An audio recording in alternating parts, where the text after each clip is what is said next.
दोस्तों ये जो कैरियर ऑप्शंस को लेके फीडबैक मिल रहे हैं कि ट्वेल्थ के बाद बच्चों के पास क्या क्या कैरियर ऑप्शन है, उसी कड़ी में आज का जो वीडियो है वो हम एग्रीकल्चर और एलाइड साइंसेज के बारे में बातचीत करेंगे।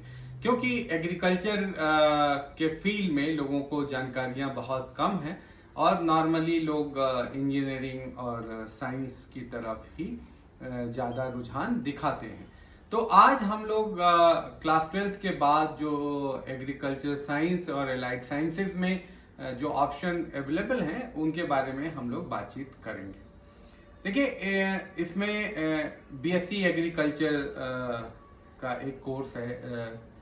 बीएससी सेरीकल्चर का भी कोर्स होता है। सेरीकल्चर का संबंध सिल्क से होता है। जो सिल्क बनता है, कपड़ा जिससे साड़ियाँ और कुर्ते और बहुत चीज़ें बनती हैं, तो वो जो सिल्क का कीड़ा होता है उसको कैसे प्रोटेक्ट करते हैं, कैसे सिल्क का प्रोडक्शन होता है, वो सारा जो विज्ञान है, जो साइंस है, उसका जो अध्ययन है, उसकी जो स्टडी है, वो बीएससी सेरीकल्चर के अंदर होती है। ऐसे ही बीएससी फॉरेस्ट्री भी होती है। जंगलों के बारे में, पेड़ पौधों के बारे में, लकड़ियों के बारे में, तो वो जो पूरा फॉरेस्ट इकोनॉमी है उसके बारे में, उसकी पॉलिसीज के बारे में, प्रोग्राम्स के बारे में, सोशल फॉरेस्ट्री के बारे में, ये सब जो एलिमेंट्स हैं वो बीएससी फॉरेस्ट्री के अंतर्गत पढ़ाया जाता है।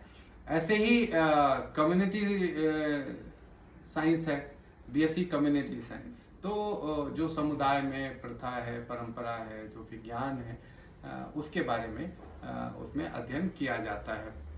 बीएससी फूड एंड न्यूट्रिशन है ना। आपको पता है कि न्यूट्रिशन को लेके कितनी जागरूकता बढ़ती जा रही है और फूड को लेके जो चुनौतियां हैं पूरी दुनिया में, क्योंकि अगर केवल आप खेती पे निर्भर हैं तो दुनिया में लोगों का पेट नहीं भरेगा। इसलिए लाइफ ओवर वाटर और लाइफ अंडर वाटर का भी ध्यान रखना पड़ता है, जिसमें फिशरीज एक मेजर सेगमेंट है। तो फूड एंड न्यूट्रिशन का जो अध्ययन है वो भी एग्रीकल्चर के अंतर्गत बीएससी फूड एंड न्यूट्रिशन में आप पढ़ सकते हैं और अपना कैरियर बना सकते हैं। ऐसे ही जैसे ये बीएससी है, ऐसे ही बीटेक कोर्सेज भी एग्रीकल्चर में भी मौजूद हैं। बीटेक एग्रीकल्चर है, बीटेक फूड टेक्नोलॉजी है, बीटेक डेयरी टेक्नोलॉजी है, बीटेक बायोटेक्नोलॉजी है।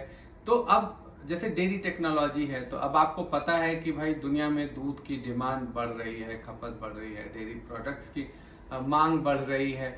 लेकिन अब जगहें कम हो रही हैं, तो कैसे ये जो प्रोडक्शन है, मिल्क प्रोडक्शन, कैसे उसको बढ़ाया जाए, वो कौन से पशु होंगे, उनके भीतर क्या चेंजेस लाए जाएं, प्लस जो प्रोडक्ट हैं वो कैसे ज़्यादा लंबे समय तक सस्टेनेबल हों, ये सब आज की ज़रूरत है। और उनके हिसाब से एग्रीकल्चर फील्ड में भी लगातार इनोवेशन होते हैं। तो अगर आपके बच्चे का रुझान एग्रीकल्चर साइंस में है, तो ये सब कोर्सेज मुझे लगता है कि इसमें से चयन करना चाहिए। और ये एक सामान्य ग्रेजुएशन की डिग्री तो आपको देता ही है कि जैसे आप बीए करें या बीएससी करें, तो वैसे ही बीएससी एग्रीकल्चर आपको एक ग्रेजुएशन की डिग्री तो देगा ही। और इस डिग्री के बाद आप चाहें तो civil services, state services, defence services, ये सब में तो आप पार्टिसिपेट कर ही सकते हैं। और ये जो एग्रीकल्चर के कोर्सेज मैंने बताए, बीएससी एग्रीकल्चर, सेरीकल्चर, ये ट्वेल्थ में उन लोगों को साइंस पढ़ना होगा या बायोलॉजी पढ़ना होगा जो बीएससी एग्रीकल्चर या बीएससी सेरीकल्चर, बीएससी फॉरेस्ट्री में जाना चाहते हैं, तो उनको ट्वेल्थ में साइंस पढ़ना होगा। तो अगर आप ट्वेल्थ में हैं और आप साइंस पढ़ रहे हैं, तो आप अगले साल एग्रीकल्चर और एलाइड साइंसेज के कोर्सेज को भी एक विकल्प के तौर पे आप देख सकते हैं। इसमें अगर आप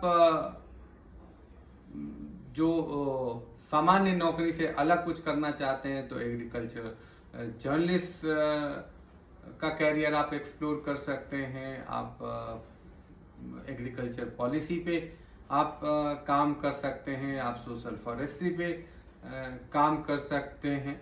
तो ये बहुत सारे फील्ड हैं जो एग्रीकल्चर के रास्ते से खुलते हैं। अच्छा, देश में काफ़ी एग्रीकल्चर यूनिवर्सिटीज़ हैं और उसमें से कुछ प्रसिद्ध यूनिवर्सिटीज़ हैं, जैसे जीबी पंत एग्रीकल्चर यूनिवर्सिटी जो उत्तराखंड में है, वो काफ़ी प्रतिष्ठित संस्थान है। ऐसे ही चौधरी चरण सिंह एग्रीकल्चर यूनिवर्सिटी हरियाणा में है। ऐसे ही करनाल में डेयरी का बड़ा संस्थान है। ऐसे ही University of Agriculture Science Bangalore है, वो भी एक अच्छा संस्थान है। ऐसे ही बिहार एग्रीकल्चर यूनिवर्सिटी है, आसाम एग्रीकल्चर यूनिवर्सिटी है।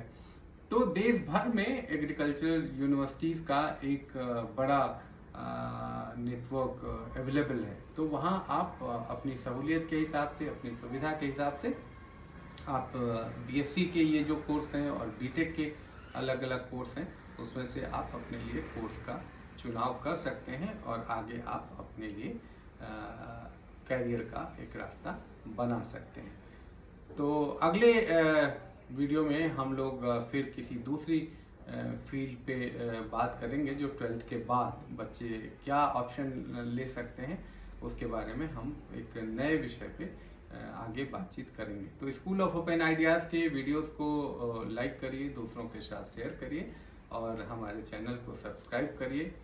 धन्यवाद, नमस्कार।